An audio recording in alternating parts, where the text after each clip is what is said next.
to this edition of another GINA program. Today we are talking with the Honorable Winston Felix, Minister of Citizenship, on activities that has been going on in his department since the government assumed office.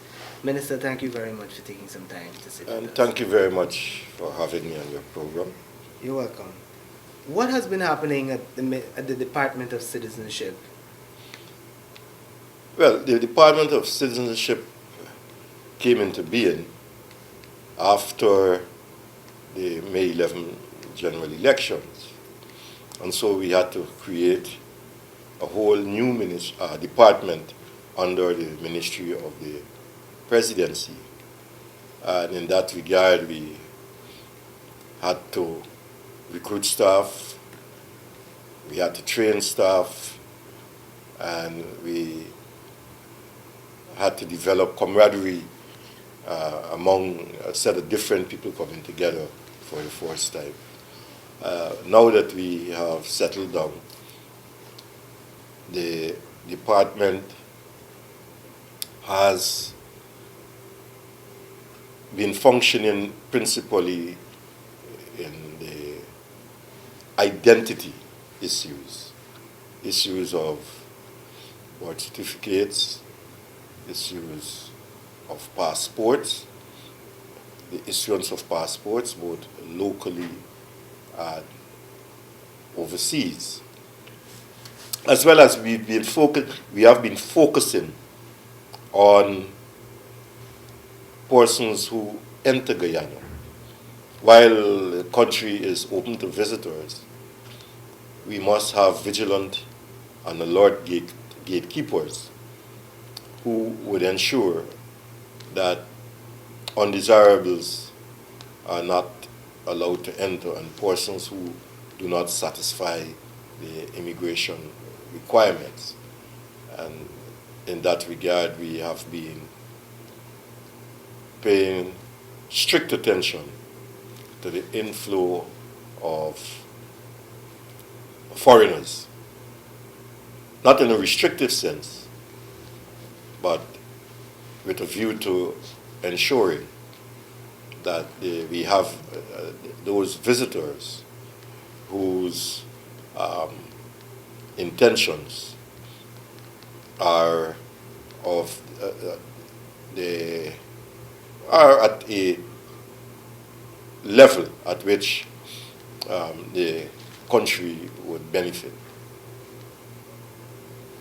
What would you say are some of the achievements you would have had so far? I know you started quite a few projects, but what would you say would be the achievements? Well, so far, one of the noticeable achievements is that when we came to office, the Guyanese diaspora had been complaining of having to wait considerably long periods to receive their passport or to have their passport applications processed. We at the Department of Citizenship have been able to cut down the waiting period. I can say for sure that a passport arriving at the Immigration Department from the diaspora is completed within a 7-day period. More often, 5 days. And therefore, the waiting period outside of Guyana has been reduced sometimes by 3 months, by 2 months rather. We have taken off at least 1 month of the waiting time because the passports go through a chain, and when we're finished, it goes to another ministry, and then a courier service or some other service might take over from there, and that is what adds on to the other, to the additional waiting time. But we finish them within 5 days. The other significant area in which we have made an achievement is that persons who apply for visas, whether visa on arrival, visitor's visa, employment visa, we have brought down the waiting time. I haven't taken over this department. We have been dealing with applications between last year and 2007.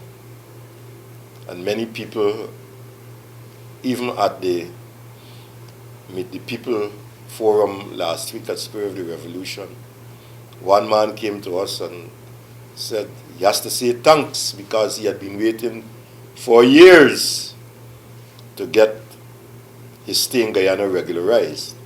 And it was only recently that this was done. And so generally, the service we offer here in comparison to the past aims at improving efficiency and by cutting down on time waste and the additional wait and come back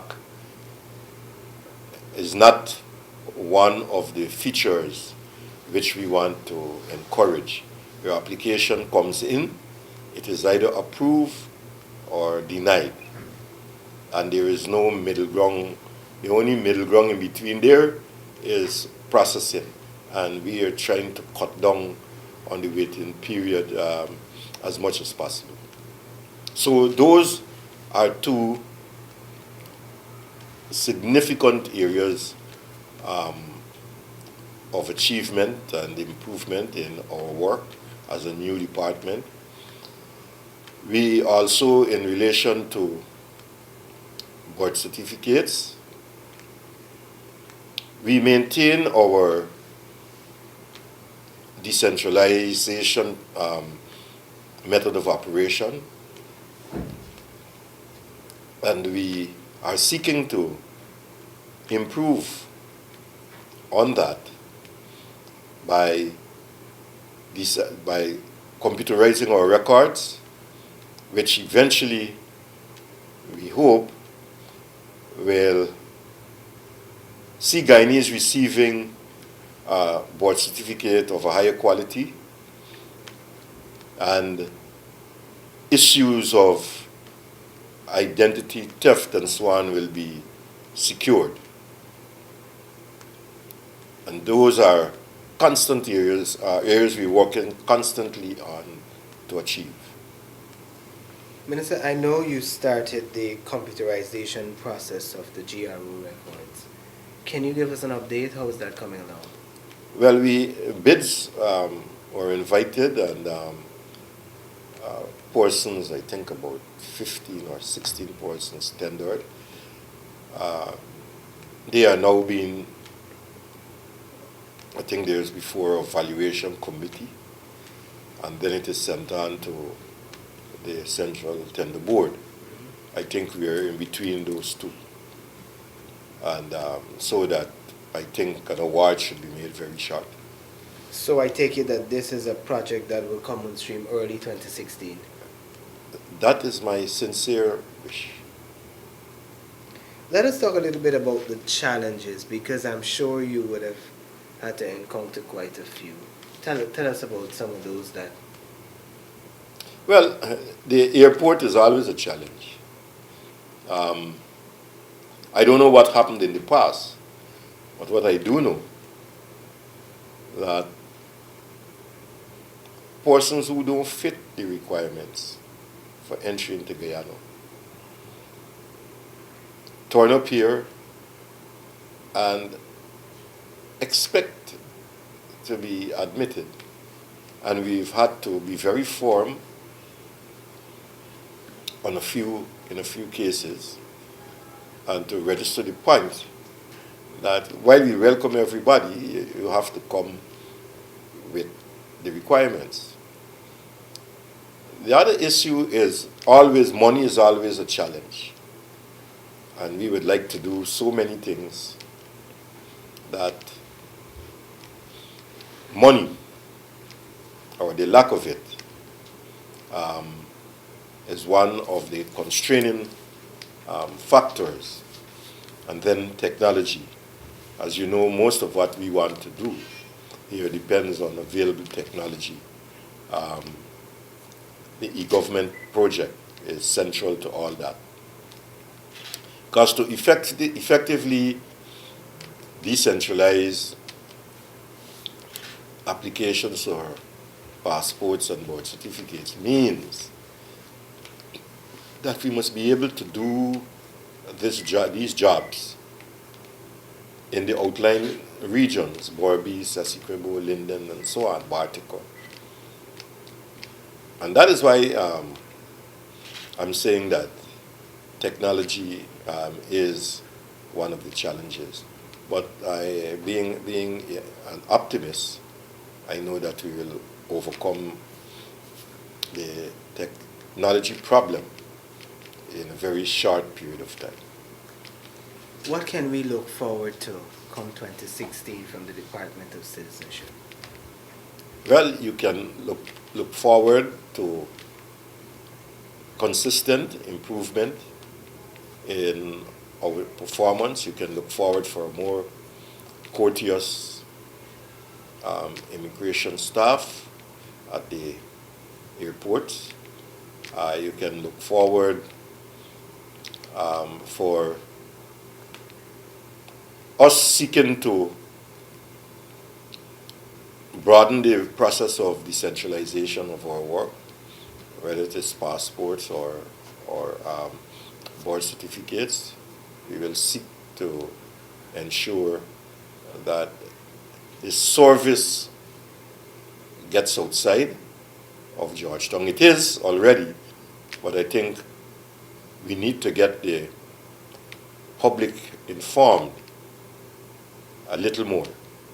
In 2016 for birth certificates, we will start in January an activity to capture late registration. As you are aware, a child without a birth certificate is a child who is likely to be deprived of services like vaccination, admission to school, and a real identity. So we are going about, or will undertake this job next year, to get to the far-flung areas, the riverine areas, the hinterland communities, the riverine areas, so as to ensure that those who slip through the system that has already been set up in those areas, that we can capture them and have birth certificates issued to those persons who somehow or the other slip by. And following on that, we will need to look at an education program for young mothers, because I get the impression that many young mothers are unaware of the importance of registering their child at birth. And I will be seeking to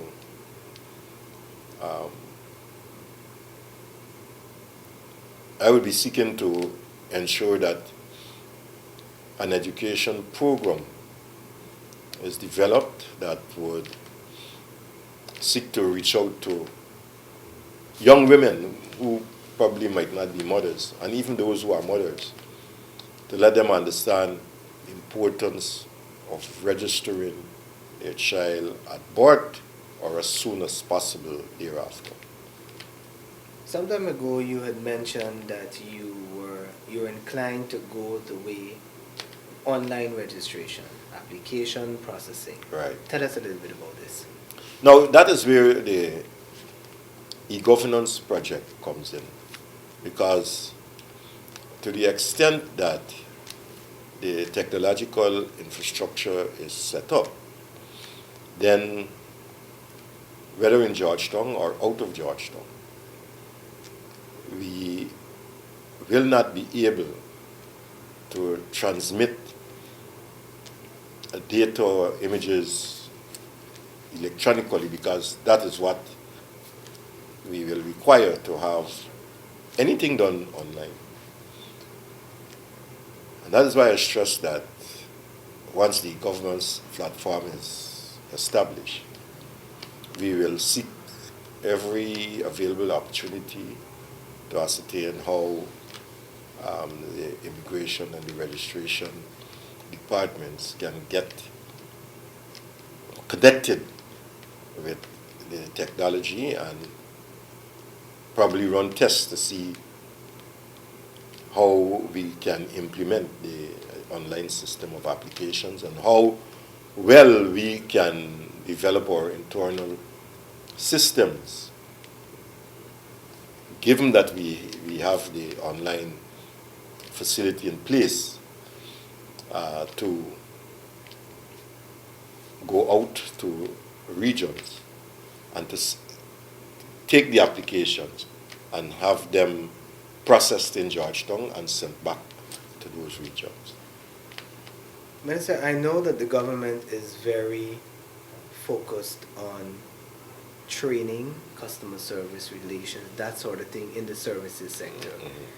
Can we see some amount of training, improvement of the services offered in the immigration department coming from your end in the year to come? Well, that I am interested in pursuing, because the immigration is our first line of civilian defense. When visitors arrive in Guyana, the moment they leave the stewardess on the aircraft, they come to an immigration department which ought to be so cultured that they make visitors feel welcome, and even Guyanese. As such, I don't ever feel that training is too much. I really feel that to access quality training in customer service relations would be of immense benefit to members of the immigration department. So that is an area I would be looking to follow in the new year. Is there going to be any other additional area of emphasis or project coming out of the Citizenship Department maybe that we didn't focus on? Well, there is likely to be, but let's do one thing at a time. The moment, let's say for example, we achieve online applications, we can look or inquire as to whether we can reduce 5 days to 3 days as waiting time, right? But let's deal with the horizon we can see. Let's achieve that which is achievable, and then there will be a new horizon for us to approach. Minister, if I may ask you finally, speaking about the horizon, Vision 2020, and as the minister responsible for this department of government, what is your overall objective or what is your overall vision for this area? Well, I see taking the service to the people. I see, as the president had said, Guyanese must enjoy a better life. I see removing the hassles from basic documents like birth certificates and passports should not be surrounded by long lines, long waiting periods. I would like to see that out of the door. I would like to see greater use of technology, like electronics. And that is why I am anxious about the the governance project development, because with that development would come ours. And generally, I see our performance here as encouraging people to come to us and feel satisfied when they leave that they were professionally dealt with by this ministry. Minister, thank you very much. Thank you. It's been a discussion with the Honorable Winston Felix, Minister of Citizenship. We have been talking about the work that has been going on within the Citizenship Department under the Ministry of the Presidency since the government assumed office. We are going to keep you updated as we continue to do these kinds of interviews. Thank you.